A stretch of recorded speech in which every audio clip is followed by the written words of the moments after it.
చేస్తుంది. నామము పలకడం ఎంత గొప్పదో, పూర్వజన్మలలో చేసుకున్న పుణ్యం ఎంత గొప్పదో, శరణాగతి ఎంత గొప్పదో మూడిటిని పెనవేసి చెప్తారు అష్టమస్కంధంలో. నీరాట వనాటములకు పోరాటము ఎట్లు కలిగి పురుషోత్తము చే ఆరాటమెట్లు మానెను ఘోరాటవిలోని భద్ర కుంజరమునకున్ అని అడిగాడు పరీక్షిత్ శుకబ్రహ్మని. ఆయన చెప్పేటప్పుడు గురువుగారు ఏం చేస్తారంటే, తగినంత ఉత్సాహంతో వింటున్నాడా, అసలు నీ చెప్పేదంతా వినాలని ఆసక్తి ఉందా, చూడడం కోసం ఏం చేస్తారంటే మధ్యలో కథని సంక్షిప్తంగా చెప్పేస్తారు. చెప్పేస్తే శిష్యుడు ఆర్తితో అడుగుతాడు, ఆగండి ఆగండి ఆగండి, అయ్యయ్యో అదేమిటండి అలా అనేశారు, అలా ఎలా జరుగుతుంది గురువుగారు, అది ఎలా సాధ్యం అంటాడు. అది విని సంతోషించి గురువు చెప్తాడు. ముందు హ్రస్వంగా చెప్పేశాడంతే శుకబ్రహ్మ. ఒకప్పుడు హరి ఎక్కడో అరణ్యంలో ఉన్నటువంటి కొలనులో ఉన్న మొసలి చేత చిక్కినటువంటి ఏనుగు శరణాగతి చేస్తే గబగబా బయలుదేరి వెళ్ళి సుదర్శన చక్రంతో ఆ మొసలిని ఖండించి ఏనుగుని కాపాడాడు అన్నారు. చెప్పి తర్వాత ఘట్టంలోకి వెళ్ళిపోతున్నాడు. పరీక్షిత ఒక్కసారి జోక్యం చేసుకుని అది ఉత్సాహంతో శ్రోత వింటున్నాడు, అధికారి అయ్యాడు అని గుర్తు. నీరాటవనాటములకు పోరాటము ఎట్లు కలిగే పురుషోత్తము చేయారాటమిట్లు మానెను ఘోరాటవిలోని భద్రకుంజరమునకున్. ఎక్కడో అరణ్యంలో ఏనుగుందా, అది నేల మీద తిరుగుతుందా, నీటిలో కెడితే దానికి బలం లేదా, నీళ్లల్లో మొసలుందా, నీళ్లల్లో ఉన్న మొసలి భూమి మీదకి రాదా, వచ్చిన నీళ్లల్లో ఉన్నప్పుడున్న బలం భూమి మీద ఉండదా, అటువంటిది నీళ్లల్లోకి ఏనుగెందుకు వెళ్ళింది, నీళ్లు తాగాలంటే ఒడ్డున ఉండి తొండంతో తాగచ్చు కదా, నీళ్లు తాగాలనుకున్నవాడు బిందెలో దూరక్కర్లేదు, బిందెలోంచి తీసుకు తాగచ్చు కదా, అయినప్పుడు అసలు ఏనుగు సరోవరంలోకి ఎందుకు వెళ్ళింది, మొసలెందుకు పట్టుకుంది, మనుష్యులకే భగవంతుడు గుర్తురాడు కదా, ఏనుగు పురుషోత్తముడైన విష్ణువుని ఎందుకు పిలిచింది, ఆయన ఎందుకు బయలుదేరి వచ్చాడు, అరణ్యంలో జంతువులు ఒకదాన్నొకటి హింసించుకోవా, ఇది పిలిస్తే ఆయన ఎందుకు వచ్చాడు, మొసల్ని ఎందుకు చెప్పాడు, ఏనుగునెందుకు కాపాడాడు, నాకు కొంచెం వివరంగా చెప్పవలసింది అన్నాడు. అంటే అప్పుడు చెప్పడం మొదలుపెట్టాడు. ఒకప్పుడు పాలసముద్రంలో త్రికూటమనబడేటటువంటి ఒక గొప్ప పర్వతం ఉండేది. దానికి 10,000 యోజనముల పొడుగు వెడల్పు ఎత్తుతో ఉండేది. దానికి బంగారు శిఖరము, వెండి శిఖరము, ఇనప శిఖరము, 3 శిఖరములు ఉండేవి. ఆ పర్వతం మీద ఉండేటటువంటి అరణ్యాలలో చాలా గొప్ప ప్రాణి ఏది అంటే ఏనుగు. సర్వసాధారణంగా మృగరాజు అని సింహాన్ని పిలుస్తాం, కానీ ఆ త్రికూటం మీద ఉండేటటువంటి ఏనుగుల గుంపులుండేవే అవి చీకట్ల గుంపుల్లా ఉండేవి. కొద్దిగా సూర్యాస్తమయం అవుతుంటే ఏనుగుల గుంపులు వచ్చినట్టుగా చీకట్ల గుంపులు వచ్చి ఆవరిస్తాయి. అలాగే దాహం వేసినప్పుడు అవన్నీ కూడా గుహలలోంచి బయలుదేరి సాయంకాలం వేళ బయటికి వచ్చి నడుస్తుండేవి. ఆ ఏనుగుల గొప్పతనం ఏమిటంటే, తలగవు కొండలకైనను మలగవు సింగములకైన మార్కును కడిమిన్ గలగవు పిడుగులకైనను ఇలబల సంపన్న వృత్తి ఏనుగు గున్నల్.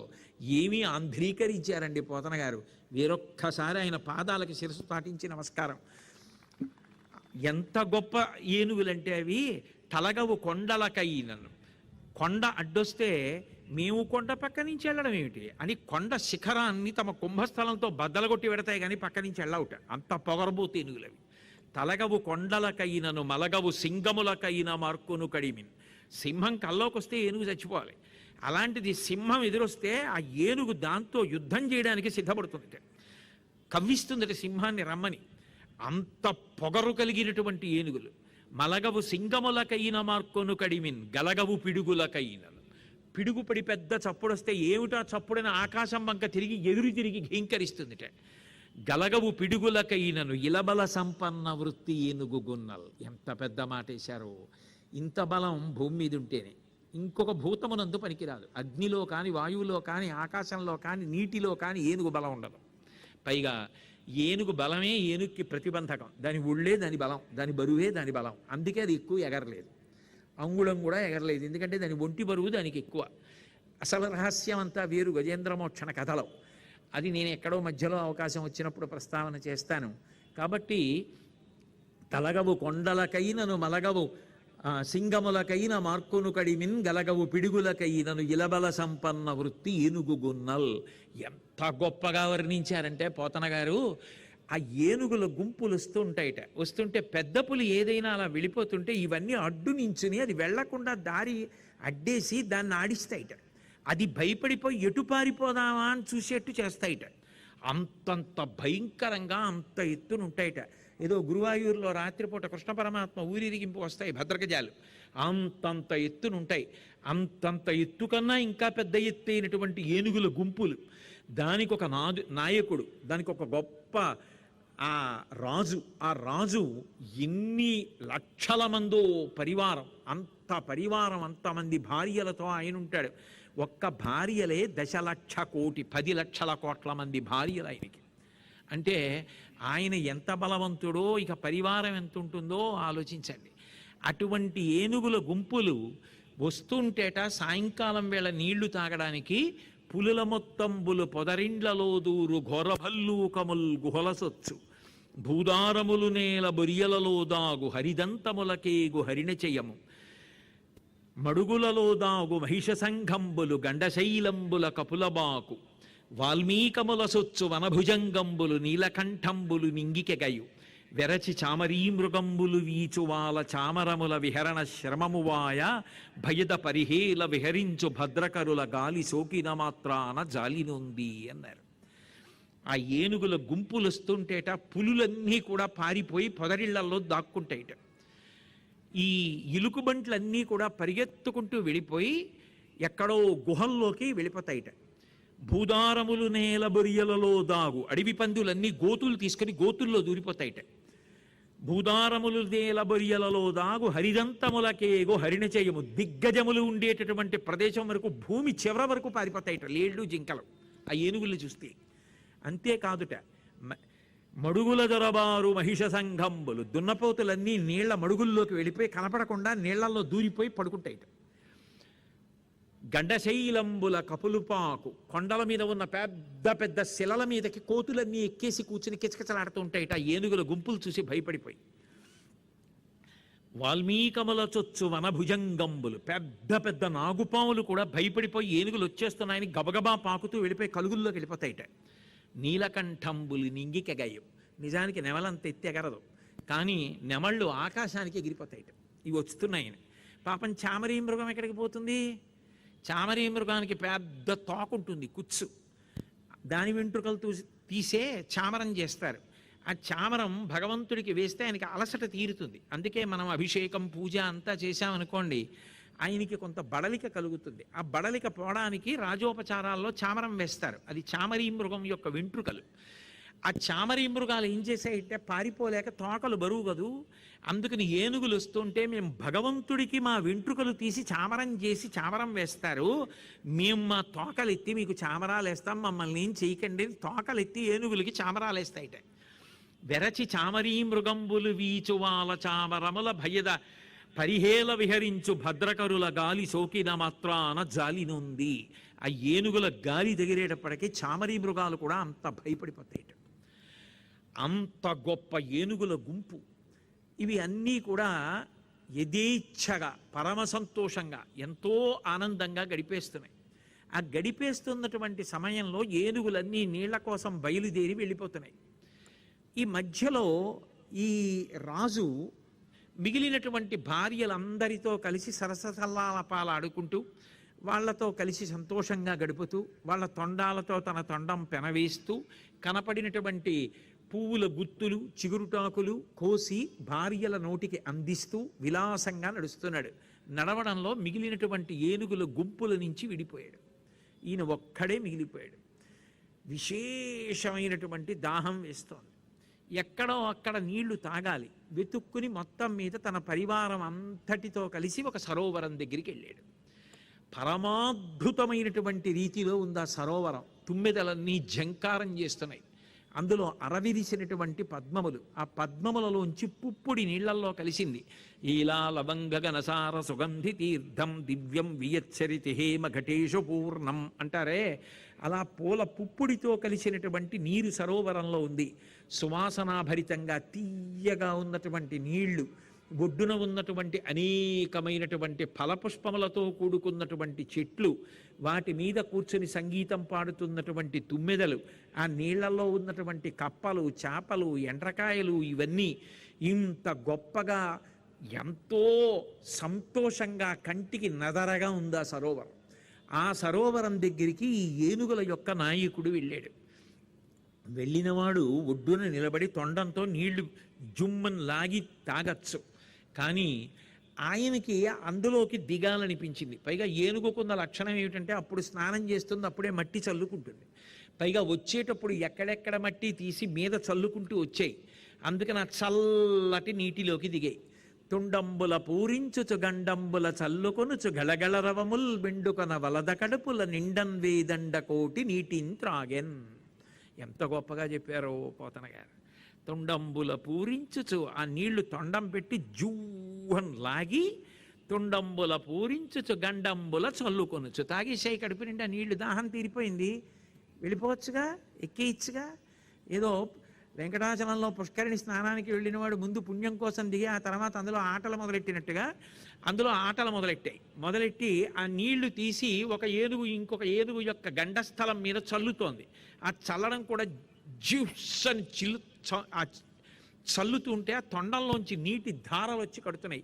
చిన్ని చిన్ని కళ్ళు కదూ, అవతలది కళ్ళు మూసుకొని అది కూడా లాగి దీని మీద చల్లుతోంది. మరి అందరికీ నాయకుడు కదూ గజరాజు, అందుకని ఆయన్ని సేవించాలి. భార్యలందరూ కలిసి ఆయన చుట్టూ నిలబడి తొండాలతో నీళ్లు లాగి అన్నీ కలిసి ఆయన మీద చిమ్మి అన్నాయి. అబ్బా ఎలా ఉన్నావో తెలుసా, సెలయేళ్లు పారుతున్నటువంటి ఒక గొప్ప పర్వతం ఎలా ఉంటుందో గజరాజా అలా ఉన్నాయి. పొగట్ట మత్తు మాత్ర, ఒక్కొక్క మాత్ర వేసుకున్న కొద్దీ మత్తెక్కిపోయినట్టు ఒక్కొక్క మాట అంటుంటే అంత పొంగిపోయాడు. దాన్ని ఎంతవరకు తీసుకోవాలో అంతవరకే తీసుకుంటే ప్రమాదం లేదు, అతిగా తీసేసుకుంటే లేనిపోని గొడవ. ఎక్కువ తేనె తాగిన వాడు మత్తెక్కిపోయినట్టుగా పొగట్టలకు అలవాటు పడిపోతే మత్తెక్కిపోయినా అంతవాడు లేడు అనుకుని గోతిలో పడిపోతాడు. అందుకే ఆయన ఎవరికీ లొంగట్లేదండి అంటే ఓ సభ పెట్టి సత్కారం చేసేసి ఓ బిరుదిచ్చేయండి అన్నారు. చాలు, అదొక్కడు చూసుకుని పాడైపోతాడు. బలహీన మనస్తత్వం ఉన్నవాడైతే నిజమండి, నేను అందరు పెద్దల్ని అంటలేదు, నా బోటిగాడైతే పాడవుతాడేమో. కాబట్టి తొండంబుల పూరించుచు గండంబుల చల్లుకొనుచు గళగళ రవముల్ మెండుకొన వలద కడుపుల నిండన్ వేదండ కోటి నీటింత్రాగెన్.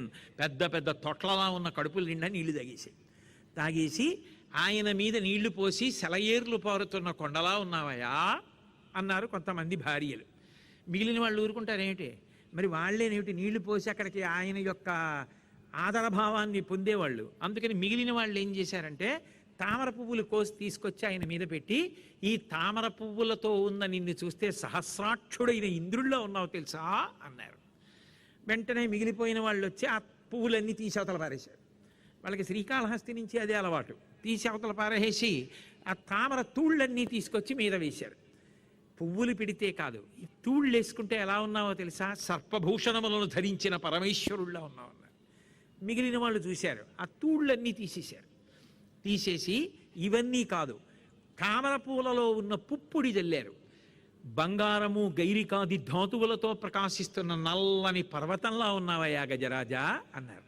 ఒక్కొక్క మాట వినపడుతుంటే పొంగిపోయి పరవశించిపోయి చిన్నపిల్లల్ని పొగుడుతుంటే చూడండి, నవ్వుతూ మత్తెక్కిపోయి ఇలా కళ్ళు పూసుకుని ఆనందపడిపోతారు. నిజంగా ఇవన్నీ నేనేలా ఉందనుకుని అలా పొంగిపోతున్నాడు గజరాజు. చిట్ట చివర అందులో ఉన్నటువంటి ఆ గవ్వలు చిప్పలు ఇలాంటివి తీసుకొచ్చి ఆయన మీద అలంకారం చేశారు. ఎలా ఉన్నావో తెలుసా, మెరుపులతో కూడుకున్న మేఘంలా ఉన్నావు. నల్లగా ఉంటావేమో, దాని మీద ఇవన్నీ అలంకారం చేస్తే మెరుపులతో మేఘంలా ఉన్నావన్నారు. ఓ అల్లరి చేస్తున్నాడు, వీళ్ళందరితో ఉన్నాడు, సంతోషపడిపోతున్నాడు, పొగుడుతున్నారు, నీళ్లు తాగేశాడు. ఇభలోకేంద్రుడు హస్తరంధ్రముల నీరెక్కించి పూరించి చండమ మార్గంబునకెత్తి నిక్కివడి నుడ్డాడించి పింజింప ఆ రభటిన్ నీరములోన పెల్లెగసి నక్రగ్రాహ పాఠీనముల్ అభమందాడెడు మీన కర్కటములన్ పట్టెన్ సురల్ మ్రాంపడన్ అన్నారు పోతనయ్య.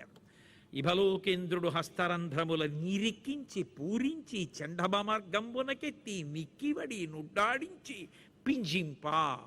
ఎంత దర్శనం చేశారో, అది ఘంటమా, అది కవిత్వమా? ఆయనకి కనపడుతోంది గజేంద్ర మోక్షణం. ఆయన చూస్తున్నారా ఏనుగుని, అందుకు చెప్తున్నారు ఆ పద్యం. ఆ ఇభలోకేంద్రుడు బాగా నీటిని పీల్చాడు, ఓ కాలు ముందుకేసి తొక్కి పట్టాడు, బాగా గురి చూసి తొండాన్ని పైకెత్తాడు, తన శక్తిని అంతటినీ పెట్టి నీటిని ఆకాశంలోకి విసిరెట్టాడు. పింజింప ఆ నీళ్లలో తను లాగేసినప్పుడు కొన్ని కొన్ని ఎండ్రకాయలు వెళ్ళిపోయి, కొన్ని కొన్ని చేపలు వెళ్ళిపోయి, కొన్ని మొసలి పిల్లలు వెళ్ళిపోయి. ఇప్పుడు చిమ్మితేట ఎండ్రకాయలన్నీ కర్కాటక రాశిలోకి వెళ్ళిపోయాట, చేపలన్నీ మీనరాశిలోకి వెళ్ళిపోయాట, మొసలి పిల్లలన్నీ మకర రాశిలోకి వెళ్ళిపోయాట. దేవతలు ఆశ్చర్యపోయేట్రా, ఏమిట్రా ఈ బలం, ఏమి ఏనుగురా అని. అంటే అతిశయోక్తి అలంకారం కావచ్చు, కానీ ఏనుగు బలం చెప్పడానికి పోతన గారు వేసిన పద్యం. ఇభలోకేంద్రుడు హస్తరంధ్రముల నీరెక్కించి పూరించి చండభమర్గంబునకెత్తి నిక్కివడి నుడ్డాడించి పింజింప ఆ రభటిన్ నీరములోన పిల్లగసి నక్రగ్రాహ పాటీనముల్ అభమందాడడు మీనకర్కటములన్ పట్టెన్ సురల్ మ్రాన్పడం. అందరూ ఆశ్చర్యపోయేటట్టుగా ఆ ఆడ ఏనుగులతో కలిసి క్రీడిస్తున్నాడు. ఎంతో సంతోషంగా ఉన్నాడు. ఆయన కాళ్ళ కింద పడి ఆ తొండం దెబ్బలకి ఎన్నో చేపలు చచ్చిపోయాయి, ఎండ్రకాయలు చచ్చిపోయాయి, మొసలి పిల్లలు చచ్చిపోయాయి. దూరంగా సరస్సులో ఒక పెద్ద మొసలి చూసింది. సరసిలో నుండి పొడగని సంభ్రమించి ఉదరి కుప్పించి లంఘించి హూంకరించి భాను కబళించి పట్టు స్వర్భానుపగిది ఒక్క మకరేంద్రుడిభరాదు నుడిసిపట్టే. అది చదువుకోమని ఎవరు చెప్పారండి? శాబ్దిక ప్రత్యక్ష ప్రసారం చేశారు పోతన గారు. ఆ పద్యాలు చదువుకుంటుంటే ఆ ఏనుగు, ఆ సరస్సు, ఆ మొసలి కనపడతాయి. అంత గొప్ప రచన చేసేశారంతే. విజృంభణం అసలు గజేంద్రమోక్షణ ఘట్టంలో పోతన గారిది. స్వేచ్ఛానువాదం. వ్యాసుల వారు మూలంలో ఇచ్చినటువంటి కథకి భిన్నంగా వెళ్ళిపోయారు, అంత పరవశించి వెళ్ళిపోయారు. విష్ణు భగవానుడు అంగీకరించాడు పోతన గారి ఆంధ్రీకరణని. కాబట్టి సరసిలో నుండి పొడగని సంభ్రమించి ఉదరి కుప్పించి లంఘించి హోంకరించి ఎలా పడ్డాయో ఆ పద్యాలు. ఆ మొసలి చూసిందిట, పెద్ద మొసలి. ఒకసారి నీటి మీదకి ఇలా తేలింది. మా చిన్నతనంలో 5 రూపాయల గోళీలని ఉండేవి, పెద్ద పెద్ద గోళీలు. దాన్ని కొట్టడానికి వేళ్ళు సరిపోయేవో, అయినా ఏదో నానా కష్టాలు పడి దాన్ని వేళ్ళుని పెట్టేట్టుగా ఆడుతుండేవాళ్ళం. ఆ పెద్ద పెద్ద గోళీకాయలు ఉండేవి. అలా అంతంత కళ్ళు రెప్పలెత్తి నీటి మీదకి లేచి చూసింది. ఉదరి కుప్పించి లంఘించి హోంకరించి, ఓసారి నోరు బాగా తెరిచింది, హోంకరించింది. ఇంత అల్లరి చేస్తున్నావు, నిన్ను చంపేస్తాననుకుంది. ఉదరి కుప్పించి లంఘించి హోంకరించి భాను కబళించి పట్టు స్వర్భానుపగిది. పర్వం రోజున రాహు సూర్యబింబాన్ని ఎలా పట్టుకుంటాడు అంటే, వదులుతుంది సుమా అని చెప్పడానికి మనం భయపడకుండా పోతన గారు నీళ్లలోకి మునిగిపోయి నీళ్ల లోపల నుంచి బయలుదేరి వెళ్ళి ఏనుగు యొక్క కాలు పట్టుకోవడానికి సిద్ధపడుతోంది. కాళ్ళు పనిచేసినంత కాలం తిరుగుతాడు, అక్కర్లేని తిరుగుడంతా. ఊపిరిపోయాక కొడుకు చేసే మొదటి పని ఏమిటంటే మంత్రంతో 2 పాదాల బొటన వేళ్ళు కలిపి కట్టేస్తాడు. మా నాన్నగారు ఈ పాదాలతో అక్కర్లేని తిరుగుడు చాలా తిరిగాడు. మా నాన్నగారి యొక్క శరీరమునందున్నటువంటి సమస్త దేవతలు అనుగ్రహించి ఈ శరీరము పునీతము కావాలి, అగ్ని యందు వేసినప్పుడు హవిస్సుగా వెళ్ళాలని బొటన వేళ్ళు కట్టేస్తాడు. కాబట్టి ఆ పాదాన్ని పట్టుకోవాలి. ఎక్కడి నుంచి రావాలి? కాలంలోనే రావాలి మృత్యువు. కాబట్టి నీటి అడుగు నుంచే వచ్చింది. వచ్చి ఠక్కున పట్టుకుంది కాల్ని. పట్టుకోగానే అప్పటి వరకు ఎంతో సంతోషంగా ఉన్నాడు. అమాయకుడేంగాడు, మొసలి కరుస్తోంది, పట్టుకుంటోందని గ్రహించేశాడు. వెంటనే ఆయన ఏం చేశాడంటే వెనక్కి తిరిగి ఆ తొండంతో ఆ మొసలిని చుట్టి పట్టుకుని పైకి ఎత్తి కొట్టి దంతాలు అడ్డు పెట్టి దాని వక్షస్థలంలో పొడిచాడు. అది చాలా బాధ పొంది ఆ మొసలి కింద పడి మరింత కోపాన్ని పొందింది. ముందు నుంచి తొండంతో కొడుతున్నాడు, దంతాలతో పొడుస్తున్నాడని వెనక్కి వెళ్ళి వెనక్కి కాళ్ళు కరిచేసింది, తోక పీకేసింది, ఎగిరి వీపు మీదకెక్కి వీపు కరుస్తోంది, కింద పడిపోతోంది. ఇక ఆలోచించి దీనితో యుద్ధం కష్టం, గట్టెక్కేస్తే దీని బలం కన్నా నా బలం ఎక్కువ భూమి మీద, నీళ్లలో దీని బలం. కాబట్టి నేను గట్టెక్కేస్తే ఇది నన్ను ఏం చేయలేదని గట్టెక్కేద్దామని ఏనుగు చూస్తోంది. గట్టెక్కితే తనకి దొరకదు, గట్టెక్కకూడదని మొసలి అడ్డొచ్చి కొడుతోంది కాళ్ళని. రెండిటి మధ్య పోరు జరుగుతూనే ఉంది. కరి దిగుచు మకరి సరసికి కరిదరికి నిమకరి దిగుచు కర్రగరి బెర్రయన్ కరికి మకరి మకరికి కరి భరమనుచును అతుల కుతల భటుల రుదుపడెన్ అన్నారు పోతన గారు. కాసేపు ఏనుగు మొసల్ని తొక్కేసిందా అనిపిస్తోంది, నీరసపడిపోయిందానిలా మొసలి పక్కకి వెళ్ళిపోతోంది. వెళ్ళిపోయిన మొసలి అమ్మయ్యా మొసలి పడిపోయింది, నీరసపడిందని గబగబా ఏనుగు ఎక్కేద్దాం అనుకుంటోంది. అనుకునేటప్పటికీ మళ్ళీ అడ్డొస్తోంది. మళ్ళీ అడ్డొచ్చి ఫెడేల్ ఫెడేల్ మరి ఆ తోకతో కొట్టి కాళ్ళు కొరికేసి వెనక్కి వెళ్ళిపోయేటట్టుగా చేసి మళ్ళీ ఒళ్ళంతా రక్తసిక్తమైపోయేటట్టుగా కొరికేస్తోంది. ఇద్దరి మధ్య భయంకరమైన పోరు జరుగుతుంటే ఆఖరికి అతలసుతల లోకాలలో ఉన్నటువంటి వీరులు కూడా ఆశ్చర్యపోయి చూస్తున్నారట వాళ్ళిద్దరి మధ్య యుద్ధాన్ని. దేవేంద్రుడు ఐరావతం మీదే ఎక్కడికో బయలుదేరాడు.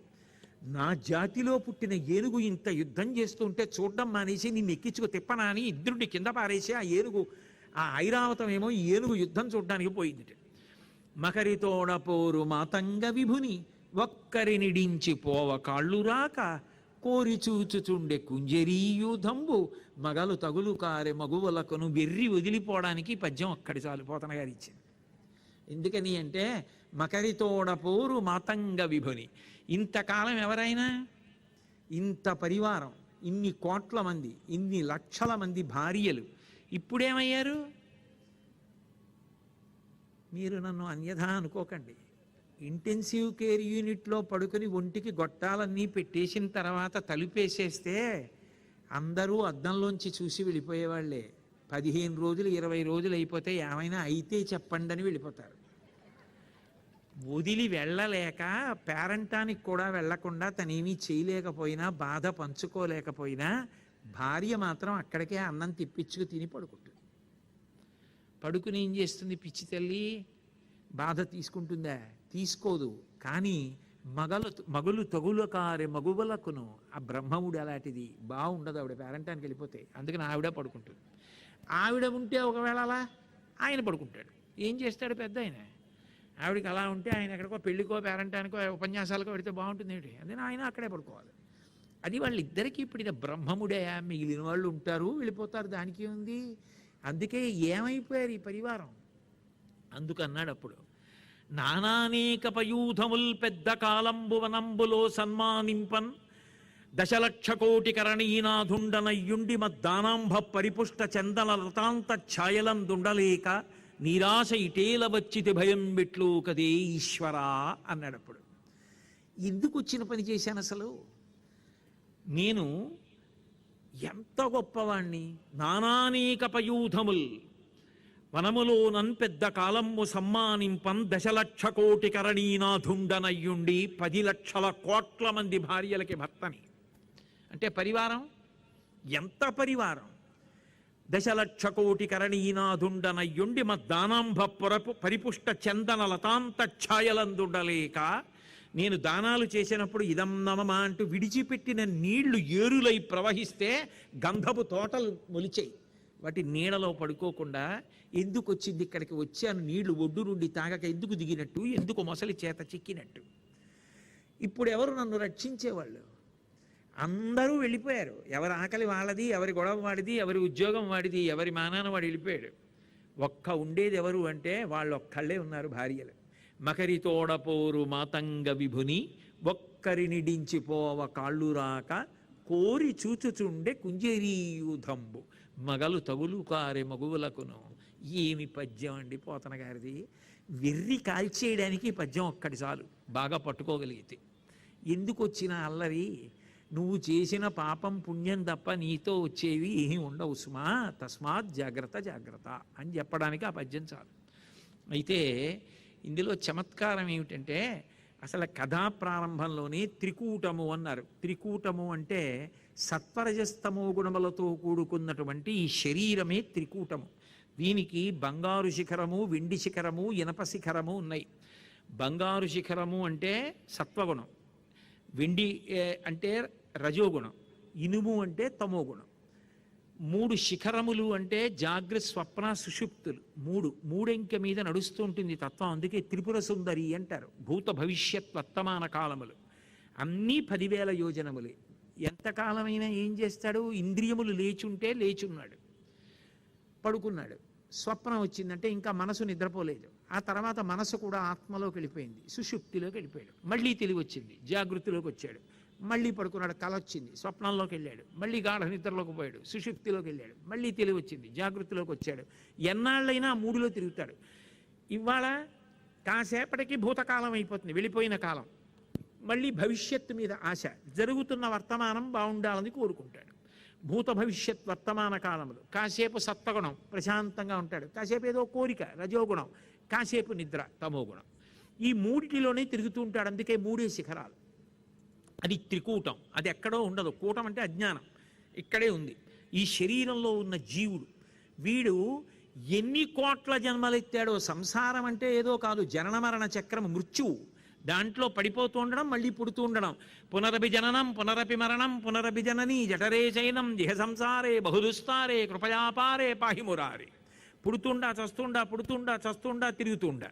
ఇది ఎప్పుడు చచ్చిపోయాను గతంలో, ఎన్ని కోట్ల జన్మలలో ఎప్పుడెప్పుడు చచ్చిపోయాను అంటే మృత్యువుతో పోరాడుతూనే ఉన్నాడు, సంసారంతో పోరాడుతూనే ఉన్నాడు. జీవుడు విడుదల పొందాలని కుదరదు, ఆ విడుదల పొందలేకపోయాడు. అందుకే మళ్ళీ పుడుతూనే ఉన్నాడు. అందుకే ఏనుగు మొసలతో ఎంతకాలం పోరాడింది అంటే అలయక సొలయక వేసట నొలయక కరి మకరితోడ నుద్దండత రాత్రులు సంధ్యలు దివసంబులు సలిపెన్ పోరొక్క 1000 సంవత్సరముల్. ఎంత గొప్ప ఆంధ్రీకరణం! అలయక సొలయక. ఎంత వైద్యశాలలో పడుకున్నా, ఎన్ని రోజులు అయిపోయినా ఇంటికి వెళ్ళిపోతానేమో అన్న ఆశే తప్ప అలిసిపోయాను అబ్బా పోతే పోయింది లేదు అంటారా? ఎలా అంటాడు నాబోటి అజ్ఞాని? అలయక సొలయక వేసట నొలయక కరి మకరతోడ నుద్దండత రాత్రులు సంధ్యలు దివసంబులు. రాత్రుళ్ళు, సంధ్యాకాలాలు, దివసాలు, ఎప్పుడు ఎన్ని జన్మలు, ఎన్ని కోట్ల జన్మల్లో ఎన్ని మాటలు మృత్యువుతో పోరాడానో ఆఖరికి సూలిపోయాను.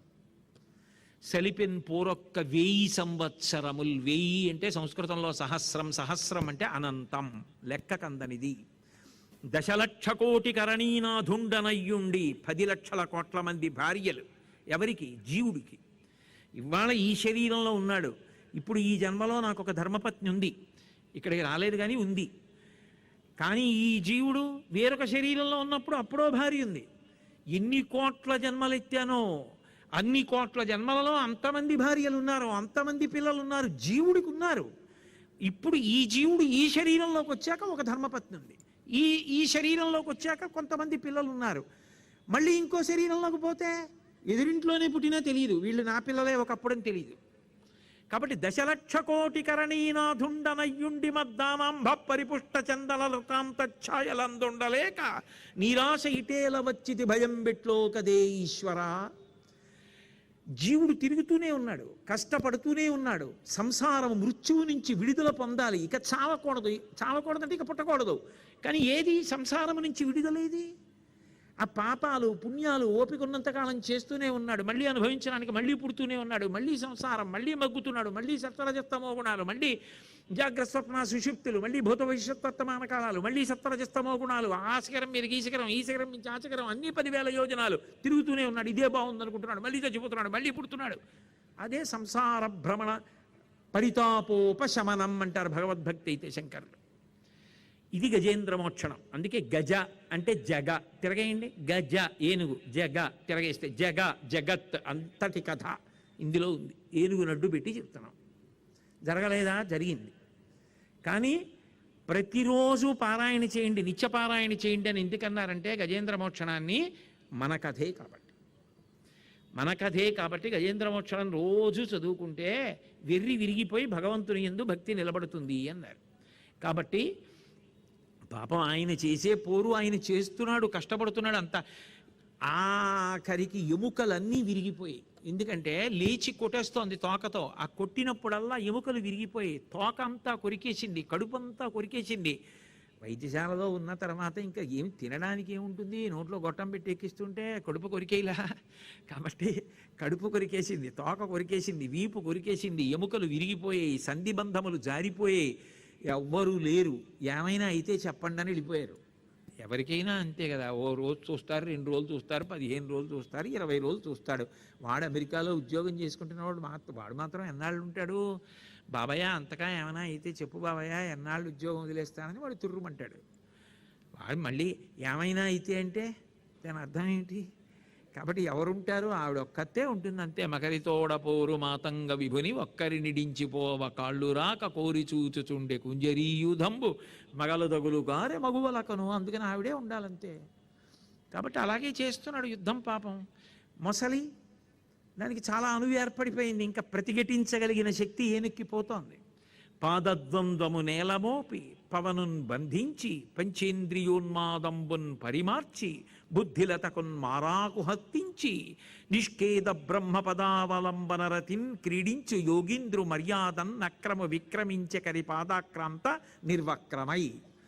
ఈ ఒక్క పద్యం గురించి పెద్దలు ఎంత వ్యాఖ్యానం చేశారు. ఇది పోతన గారు తప్ప అన్యులు రాయలేరు ఈ పద్యం అన్నారు. ఒక యోగితో పోల్చారు మొసల్ని. పాదద్వంద్వము నేలమోపి చక్కగా ఏనుగు పాదం దగ్గర హాయిగా కూర్చుంది. పవనున్ బంధించి, ఒక యోగి చూడండి పద్మాసనంలో కూర్చుని ఊపిరిని బంధించి కుంభకంలోకి వెళ్ళి పంచేంద్రియాలు మనసు యొక్క ఉన్మాదాన్ని ఆపేసి వెనక్కి వెళ్ళిపోయి ఆత్మయందు నిలబడి పరమేశ్వర ధ్యానమునందు ఐక్యమైపోయినట్టుగా అక్కడే ఉండి ఏనుగు యొక్క కాలు నోట్లో పట్టుకుని కర్ర కర్ర కర్ర కర్ర నవిలేస్తోంది. నెత్తురు ధారల కింద కారిపోతోంది. అయితే తెలుగు భాషకి పట్టాభిషేకం జరిగిపోయింది. ఎలా అంటే పోతన గారు ఎంత లీనమైపోయారంటే ఆ పద్యరచన చేస్తున్నప్పుడు ఆయనకి ఏనుగు కాల్ని మొసలి పట్టుకుని కురుకుతూ ఉండడం కనపడుతోంది. ఆ కనపడుతున్నప్పుడు ఆయనకి కవిత్వంలో ఏమైపోయిందంటే ఆఖరి పాదలంలో నక్రము విక్రమించ కరి పాదాక్రాంత నిర్వక్రమై, కాకింద రావత్తు అన్ని మాటలు పడిపోయింది. నక్రము విక్రమించ కరి పాదాక్రాంత నిర్వక్రమై 4 మాటలు పడింది. మీరు బాగా ఆలోచించండి. కా బొద్దుగా ఉంటుంది. తెలుగులో కా అన్న అక్షరం బొద్దుగా ఏనుగు కాల్లో ఉంటుంది. దాని కింద రావత్తేశారనుకోండి మొసలు నోరు తెరిచి పట్టుకున్నట్టుంటుంది. పోతన గారి మనసులో నోరు తెరిచిన మొసలి ఏనుగు కాలు పట్టుకోవడం కనపడుతోంది. అంత తాదాత్మ్యత పొంది చేస్తున్న రచన. అందుకే ఆఖరి పాదంలో ఒక్క మారు కాదు, 2 మాటలు కాదు, 3 మాటలు కాదు, 4 మాటలు కాకింద రావత్తు పడిపోయింది. అందుకే నక్రము విక్రమించ కరి పాదాక్రాంత నిర్వక్రమై. ఇప్పుడు ఆలోచించి ఏం చేయాలి?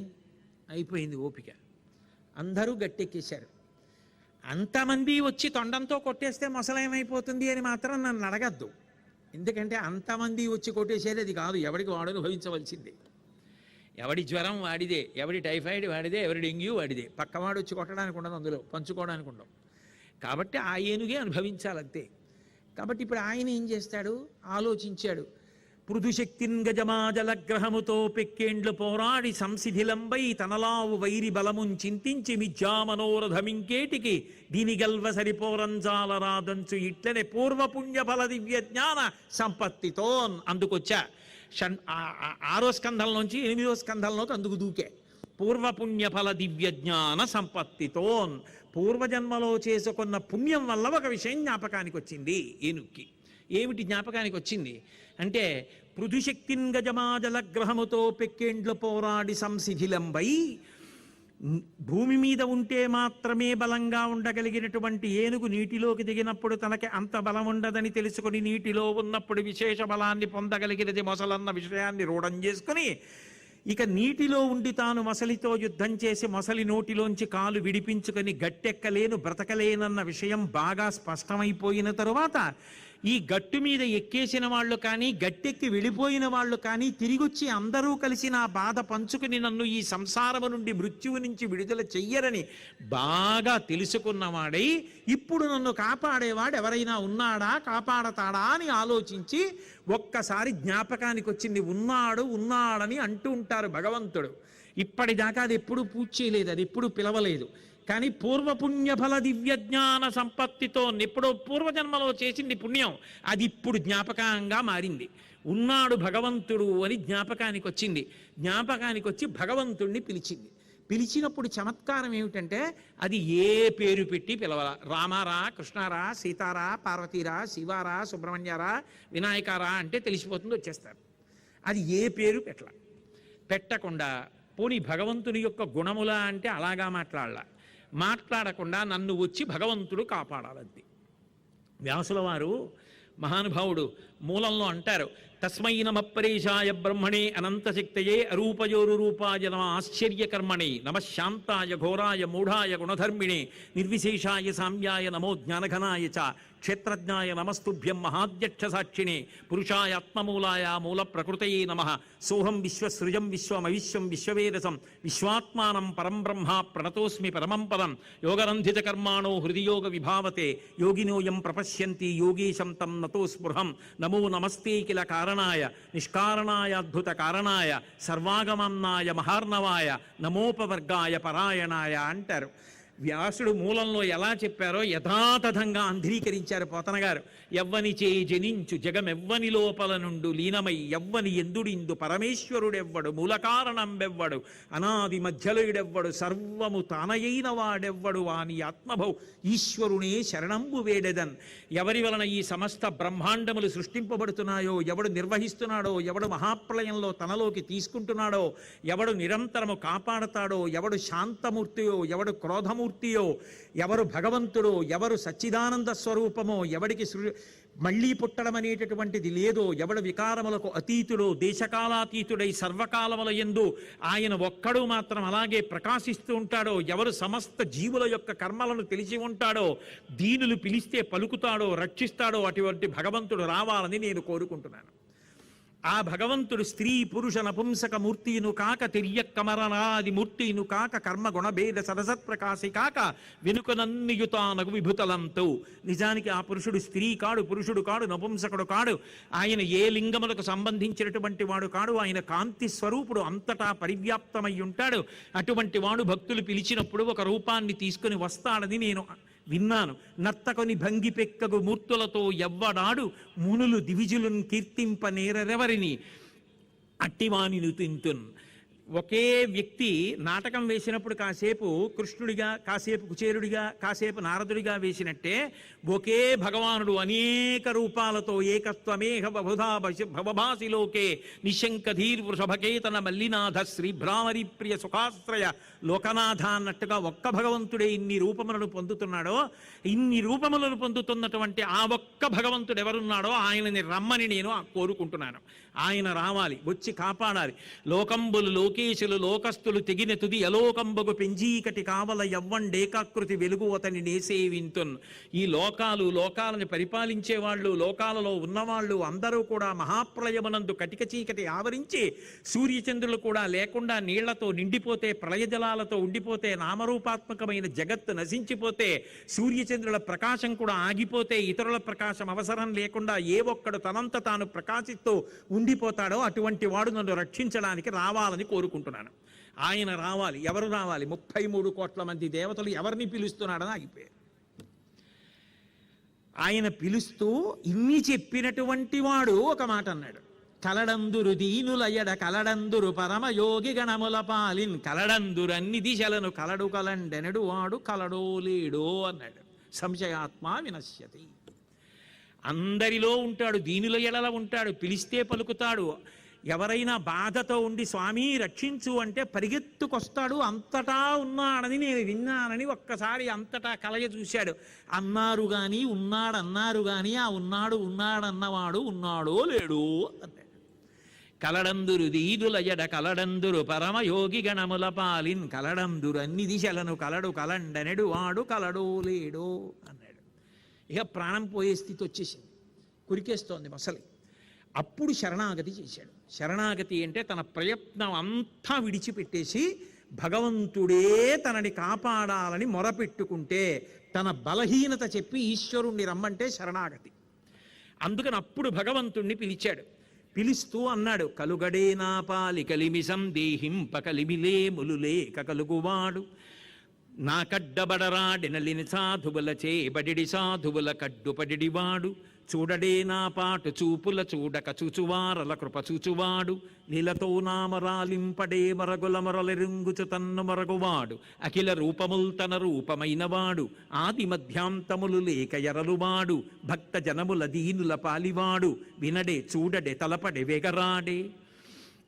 ఏ మహానుభావుడు దీనుల ఎడ కూడా ఉంటాడో, కష్టసుఖములతో సంబంధం లేనివాడై ఉంటాడో, వీడు డబ్బున్నవాడా వీడు డబ్బు లేనివాడా, పురుషుడా స్త్రీయా, వీడు చదువుకున్నవాడా చదువుకోనివాడా అని చూడకుండా పిలిచినంత మాత్రం చేత ఉన్నాడని నమ్మి శరణాగతి చేస్తే వస్తాడో అటువంటి వాడు రావాలి. కానీ అంతటా ఉన్నాను కాబట్టి ఇదిగో ఇక్కడి నుంచి వచ్చేస్తున్నానని వస్తే మాత్రం కాదు. లీలతో నామరాలింపడే మరగుల మొరలిరింగుచు తన్ను మొరగువాడు. నేను ఇంత బాధలో ఉన్నానని నమ్మి పిలుస్తున్నాను కాబట్టి ఆయన కూడా తనని తాను మరిచిపోయి రావాలి. లావొక్కింతయు లేదు ధైర్యము విలోలంబయ్యే ప్రాణంబులా ఠావుల్ తప్పెను మూర్ఛవచ్చ తనువుండశ్యన్ శ్రమం బయ్యడిం నీవే తప్ప ఇతప్పరం బెరుగ మన్నింపందగుం దీనునిన్ రావే ఈశ్వర కావవే వరద సంరక్షింపు భద్రాత్మక.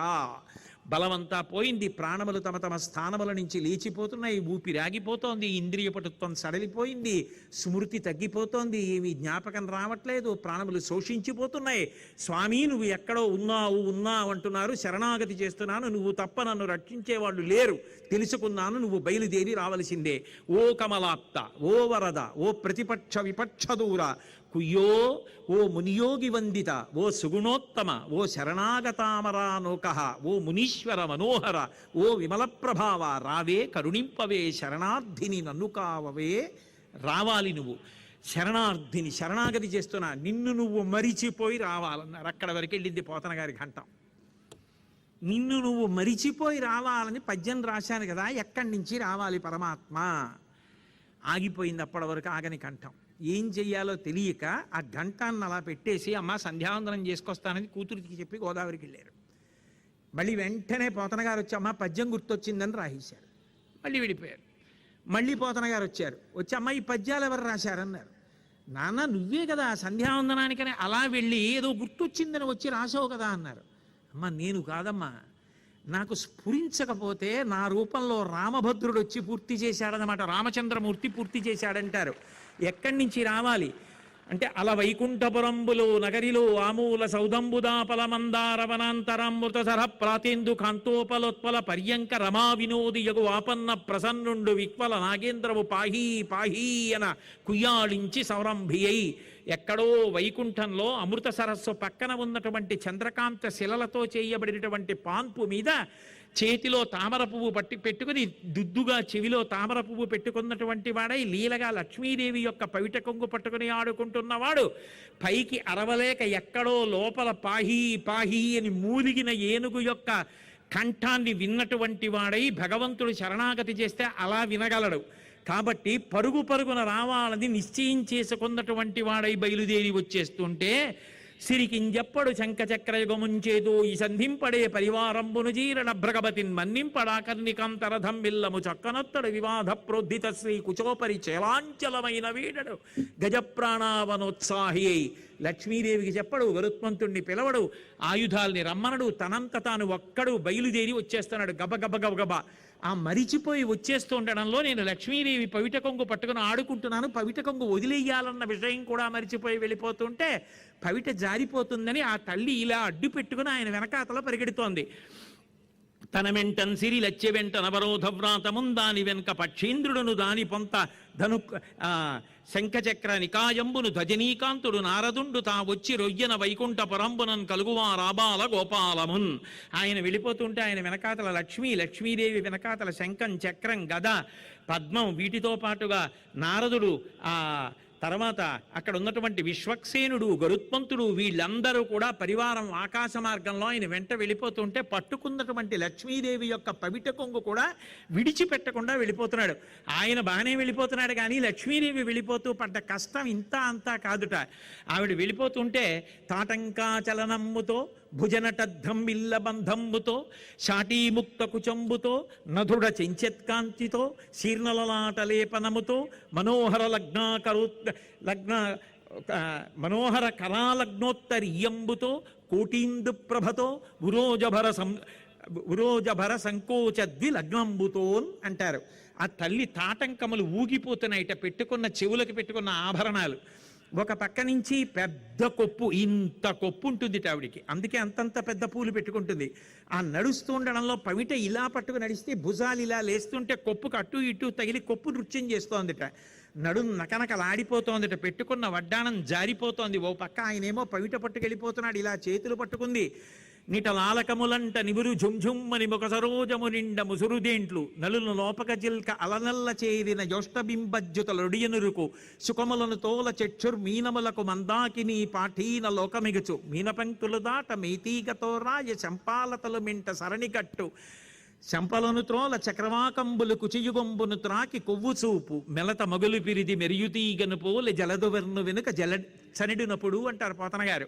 ఆ తల్లి వెడుతుంటే మొట్టమొదట ఆవిడ వెడుతున్నప్పుడు ఆవిడ ముఖం వంక చూసేయట తుమ్మెదలు. అచ్చు పద్మల్లా ఉంది, పద్మాననే పద్మవూరు పద్మాక్షి పద్మ సంభవే కదా, పద్మల్లా ఉంది, తేనె తాగుదామని తుమ్మెదలు వచ్చి వాలిపోతున్నాయిట.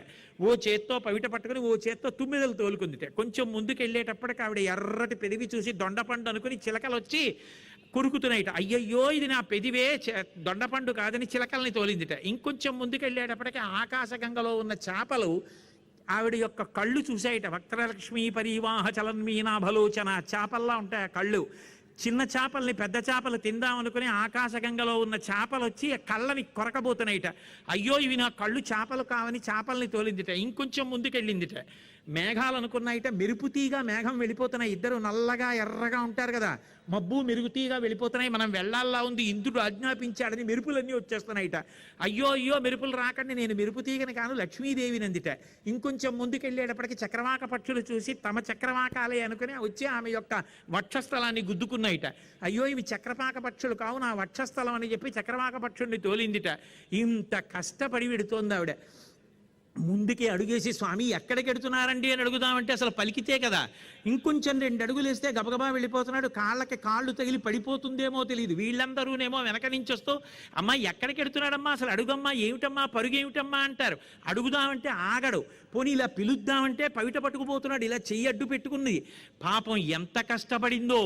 అడిగెదనని కడుబడిజను అడిగిన తన మగడు నుడుబడ నిన్నడయ డగున్ వెడబెడ్డ సిడిముడిద డబడ నడుగిడ్డు నడ్డు గిడ్డదు జడిమన్ నడ్డు గిడ్డునే డలన్ అంటారు పోతన గారు. లక్ష్మీదేవి నడక ఎంత తడబడిందో శ్లోకం పద్యం కూడా అంత అందంగా తిరిగింది. ఆవిడ అంత కష్టపడుతూ ఆయన్ని అనుగమించిందిట. అనుగమించి వెళ్ళిపోతుంటే అనుకున్నారట అందరూ, ఇలా ఎప్పుడూ వెళ్ళడు కదా మహానుభావుడు, ఇలా వెళ్ళిపోతున్నాడేమిటి, తను వేంచేయు పదంబు పేర్కొనడనాథ స్త్రీ జనాలాపముల్ వినెనో మృత్యురించిరో ఖలుల్ వేద ప్రపంచంబులన్ ధనుజానీకము దేవతానగరిపై దండెత్తెనో భక్తులంకని చక్రాయుధుడేడి తెలుపుడని ధిక్కారించిరో దుర్జనుల్. రాక్షసులు వచ్చి స్వర్గలోకం మీద పడ్డారా, ఎవరైనా వచ్చి వేదాలు ఎత్తుకుపోయారా, ఎవరైనా చిన్న పిల్లాడు భక్తుడిని పట్టుకుని ఏడి భగవంతుడు చూపించమని రాక్షసులు నిగ్రహించారా? అటువంటి సందర్భాల్లో పరిగెడుతుంటాడు. లేదా ఏదైనా సభలో ఎవరైనా స్త్రీ ఆర్తనాదం చేసిందా? ద్రౌపదీదేవి కోసం ఒకప్పుడు పరిగెత్తాడు. ఏం జరిగిందని వాళ్ళల్లో వాళ్ళు ముచ్చటించుకుంటూ అడగడానికి ధైర్యం చాలక అందరూ ఆయన వెంట పరిగెత్తుకుంటూ వెళ్ళిపోతుంటే ఆఖరికి ఇలా పడిపోతున్నటువంటి జుత్తు దిద్దుకోడు, జారిపోతున్నటువంటి తామర దుద్దు సర్దుకోడు. అలాగే ఆవిడ పైట పట్టుకుని గబగమా వెళ్ళిపోతుంటే ఆకాశ మార్గంలో ఎవరో ఇలా కూర్చున్న వాళ్ళు సభలో ఒకసారి పైకి చూశారట. చనుతంచెన్ ఘనుడల్లవాడే హరి పద్దంగంటిరే లక్ష్మి శంకరినాదమ్మది చక్రమల్లది భుజంగధ్వంసియున్వాడే కన్నన నీతించె నటంచు వేల్పులు నమో నారాయణాయేతి నిస్వనులై మృక్కిరి మింట హస్తి దురవస్థా వక్రికించి క్రికిన్. కింద కూర్చుని చూస్తుంటే అడుగడుగడుగో నీలమేఘశ్యాముడు పట్టుబట్ట కట్టుకుని 4 చేతులతో ఉన్నవాడు లక్ష్మీదేవిని పట్టుకుని మహానుభావుడితో వెళ్ళిపోతున్నాడు నమో నారాయణ అంటుంటే ఇంకొంతమంది లేచి అదిగో వెనక అతల పచ్చటి పట్టుబట్ట కట్టుకుని ఎర్రటి లక్ష్మీదేవి వెళ్ళిపోతోందన్నాడు. ఇంకొకడు లేచి విరి శేషుడు రా, ఆదిశేషుడు తెల్లటి పావు రూపంలో అదిగో శేషుడు వెళ్ళిపోతున్నాడు. శంఖనినాదం అదే శంఖం ఇలా వెళ్ళిపోతుంటే గాలి దూరి అందులోంచి చప్పుడు వస్తోంది. అదిగో మహానుభావుడిది పాంచజన్యం శంఖం చూడండి అని కొంతమంది అంటున్నారు. శంఖనినాదం అదే సుదర్శన చక్రం 1000 అంచులతో వెళ్ళిపోతోంది చూడండి, శంఖమల్లదే అని చక్రమున్ అదియే అంటూ నమో నారాయణ ఏతి నిస్వనులై మృక్కిరి మింట హస్తి దురవస్థా వక్రికించి క్రికిన్. నారాయణ నారాయణ నమో నారాయణ అందరూ పైకి చూసి నమస్కారాలు పెడుతుంటే ఆగకుండా అదే పనిగా పరివారంతో పట్టించుకోకుండా గబగబా వెళ్ళిపోయి ఆ కాలు కొరికేస్తున్నటువంటి మొసలి మీద తన సుదర్శన చక్రాన్ని విడిచిపెట్టి మొసలి యొక్క కుత్తుక కోసేశాడు. కోసేస్తే కాలు విడిచిపెట్టబడితే అప్పుడు ఏనుగు ఎంతో సంతోషంగా ఆ ఒడ్డు ఎక్కేటప్పటికీ మిగిలిన ఆడ ఏనుగుల గుంపులు, మిగిలిన వాళ్ళు, పరివారం, రాజు బ్రతికాడు కదూ, మళ్ళీ గబగబా అందరూ చేరారు. ఇప్పుడు పూర్వం ఉన్న తిక్క లేదు, పూర్వం ఉన్న పిచ్చి లేదు, వాళ్ళతో తొండం మాత్రం కలిపాడంతే. కలిపి వచ్చి ఆ పైకి ఎక్కలేకపోతుంటే తొండాన్ని పట్టుకుని పైకి లాగి శ్రీమన్నారాయణుడు ఒళ్ళు నిమిరాడు. పూర్ణ స్వస్థతని పొందాడు. కంఠం తెగిపోయినటువంటి ఆ మొసలి పూర్వజన్మలో హూహూ అన్న గంధర్వుడు ఇతర గంధర్వకాంతలతో కలిసి స్నానం చేస్తుంటే ఆ దేవల మహర్షి అనబడేటటువంటి మహర్షి నీళ్లలో దిగి తాను చెయ్యవలసిన అనుష్ఠానం చేసుకుంటుంటే పక్కనున్న కాంతలు బక్కగా ఎలా ఉన్నాడో నీటి అడుగు నుంచి వెళ్ళి కాళ్ళు లాగు అన్నారు. వాళ్ళని సంతోష పెట్టడం కోసం, అటువంటి మహాత్ముణ్ణి ఇబ్బంది పెట్టడం కోసం నీటి అడుగు నుంచి ఈత కొడుతూ వెళ్ళి కాళ్ళు పట్టుకు లాగాడు. ఆయన కింద పడిపోయి లేచారు. నీటిలో ఉండి అడుగు నుంచి వచ్చి కాంతల్ని సంతోష పెట్టడం కోసం నా కాలు లాగి కింద పడేశావు, నీకు ఇది సంతోషంగా ఉంది కాబట్టి మొసలివై పుట్టి నీళ్లలో ఉండి ఇదే పనిగా కాళ్ళు పట్టుకొని లాగి పీకి కొరికి చంపి బ్రతుకుతుండు అన్నారు. ఎప్పుడు నాకు శాప విమోచనం అన్నాడు. ఒకానొక నాడు ఒక ఏనుగుని ఇలాగే పట్టుకుంటే సుదర్శన చక్ర ధారల చేత భగవానుడు నీ కంఠాన్ని తరిగేస్తాడు, అప్పుడు నీకు శాప విమోచనం అన్నారు. ఆయన గంధర్వుడై గానం చేస్తూ భగవానుడిని స్తుతి చేసి మళ్ళీ గంధర్వలోకానికి వెళ్ళిపోయాడు. మరి ఏనుగు ఎవరు అన్నారు. అంటే ఒకనాడా నృపుడచ్యుతున్ మనములో నూహించుతున్మౌనియ్య కలంక స్థితియున్నచో కలశుడిన్నట్టోటికిన్ వచ్చి లేవక పూజింపకయున్న మౌనిగని నవ్యక్రోధుడై మూఢాలుబ్ధకిరంద్రత్తమ యోని పుట్టుమని శాపం బిచ్చ భూవల్లభ. ఇంద్రజుమ్నుడు అనబడేటటువంటి రాజు ఒకప్పుడు ద్రవిడ దేశాన్ని దక్షిణ దేశంలో పరిపాలిస్తుండేవాడు. ఓ పర్వత శిఖరం మీదకెక్కి నారాయణ మంత్రానుష్ఠానం చేస్తూ శ్రీహరి దర్శనం కోసం చూస్తున్నాడు. అగస్త్య మహర్షి వచ్చారు. మహాపురుషులు వచ్చినప్పుడు ఏ పనిలో ఉన్నా ఆపి ముందు మహాపురుష దర్శనం చేసి స్వాగతం పలకాలి. అలా పలకకుండా ఆదరణ చెయ్యలేదు కాబట్టి మహాపాపం సంక్రమించకుండా ఉండడానికి అగస్త్యుడే శాపం ఇచ్చేశాడు. నీకు ఒక్క జన్మతో పోవడానికి మందబుద్ధితో ప్రవర్తించావు కాబట్టి వచ్చే జన్మలో ఏనుగై పుడతావు, కానీ ఈ జన్మలో చేసిన పుణ్యం మొసలి పట్టుకున్నప్పుడు నీకు భగవంతుడు జ్ఞాపకానికి వచ్చి శరణాగతి చేస్తానన్నాడు. అందుకని ఈ జన్మలో మృత్యు సమయంలో శరణాగతి చేసి భగవన్నామం పలికాడు. ఇప్పుడు అందరూ చూస్తుండగా ఏనుగులో ఉన్నటువంటి దివ్య జ్యోతి భగవానుడి యందు ఐక్యమైపోయింది. నరనాథ నీకును నాచేత వివరింపబడిన గజరాజమోక్షణ కథ వినువారికి యశములిచ్చునుదురి తాపహంబు దుస్వప్ననాశంబు దుఃఖ సంహారంబు పొద్దున మేల్గాంచి పూతవృత్తి నిత్యంబు పఠించు నిర్మలాత్మకులైన విప్రులకు బహు విభవమమరు సంపదలు కల్గు పీడలు శాంతి పొందు సుఖము సిద్ధించు వర్ధిల్లు శోభనములు మోక్షమరచేతి దయ్యుండు ముదము చేరుననుచు విష్ణుండు ప్రీతుడై ఆనతిచ్చే. ఈ గజేంద్ర మోక్షణ ఘట్టానికి శ్రీమన్నారాయణుడే ఫలశ్రుతి. ఆయన ఏం చెప్పాడంటే, ఎవరైనా నిద్ర లేవగానే మంచం మించి కూడా దిగకుండా ఒక్కసారి ఆ సరోవరాన్ని, త్రికూటాన్ని, ఆ ఏనుగుని, ఆ మొసలిని, అది దిగడాన్ని, మొసలి పట్టుకోవడాన్ని, ఆ ప్రార్థన, ఒక్కసారి ఆ శ్లోకాలు కానీ పద్యాలు కానీ ఎవరు మనసులో తలుచుకుంటూ నిద్రలేస్తారో వాళ్ళకి మృత్యుకాలమునందు యమధర్మరాజు దర్శనం ఉన్నదు, వాళ్ళకి మోక్షము అరిచేతిలో ఉసిరికాయ, వాళ్ళకి దుస్వప్నాలు కలిగినా వాటికి ఫలితం ఉండదు. సంపదలు కలుగు పీడలు శాంతి పొందు సుఖము సిద్ధించు వర్ధిల్లు శోభనములు, అన్ని ప్రయోజనములు కలుగుతాయి. అంత గొప్ప గజేంద్ర మోక్షణ ఘట్టం ఇది. ఈ గజేంద్ర మోక్షణాన్ని ఎప్పుడైనా ఎక్కడైనా చెప్పుకున్నా, చదివినా, విన్నా వాళ్ళకి శ్రీమన్నారాయణుడి యొక్క పరిపూర్ణమైన అనుగ్రహం కలుగుతుంది అని సాక్షాత్ శ్రీమన్నారాయణుడే ఫలశ్రుతి చెప్పినటువంటి పరమాద్భుతమైనటువంటి ఘట్టం. పూర్వజన్మలలో చేసుకున్నటువంటి పుణ్యం ఎప్పుడో అప్పుడు పనికొస్తుంది అని చెప్పడానికి అటు అజామయులోపాఖ్యానం, ఇటు గజేంద్రమోక్షణ ఘట్టం, శరణాగతి ఎంత గొప్పదో కూడా చెప్పింది. అంత గొప్ప ఘట్టాలు కాబట్టి ఈ రెండు